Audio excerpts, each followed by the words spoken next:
नमस्कार मंडळी, मी नेहा प्रभू तुम्हा सगळ्यांचं मनापासून स्वागत करते मीडिया टॉक मराठीवर। खुर्ची नावाचा दमदार सिनेमा आपल्या सगळ्यांच्या भेटीला येतोय आणि त्या निमित्ताने राकेश बापट आपल्यासोबत आहे।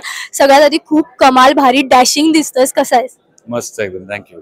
मी जसं की म्हटलं की पोस्टर मध्ये तू खऱ्या आयुष्यात खूप क्यूट असा, कारण की आज जेव्हा तू आलास तेव्हा सगळ्या मुलींची रिएक्शन होती, कसला भारी दिसतोय हा, to be very honest. So जेव्हा मी पोस्टर बघतो तेव्हा तू खूप अँग्री यंग मॅन दिसतोयस। सो खऱ्या आयुष्यात तुला राग येणारी एखादी गोष्ट आहे जी तू सांगू शकशील?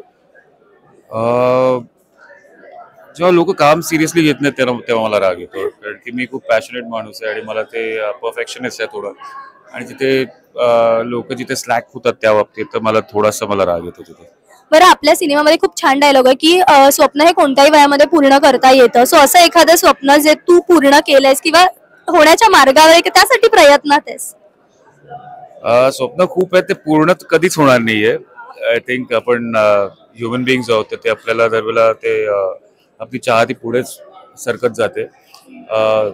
पण तेच वाटतं की दरवेळेला तुम्ही एका माउंटनच्या बेसला पोहोचला की तुम्हाला कळतं की दुसऱ्या माउंटनचा बेस आहे म्हणून, तर त्यामुळे कीप क्लाइम्बिंग अप।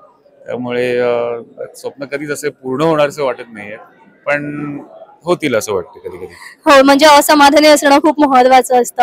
या सिनेमामध्ये आम्ही जसं की ट्रेलरमध्ये पाहिलं, खूप लार्जर दॅन लाईफ असे सीन्स आहेत। हेलिकॉप्टरचा असू दे, फायटिंगचा असू दे, सगळे एकदम लार्जर दॅन लाईफ।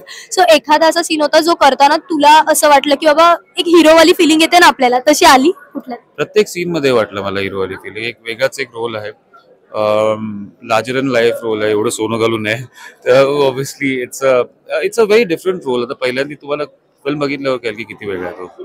खूप छान वाटलं तुझ्याशी बोलून। सवड काढून आपण नक्की गप्पा मारू। सध्या पुरता तुर्तास थांबूया। तुला खूप साऱ्या शुभेच्छा। Thank you so much.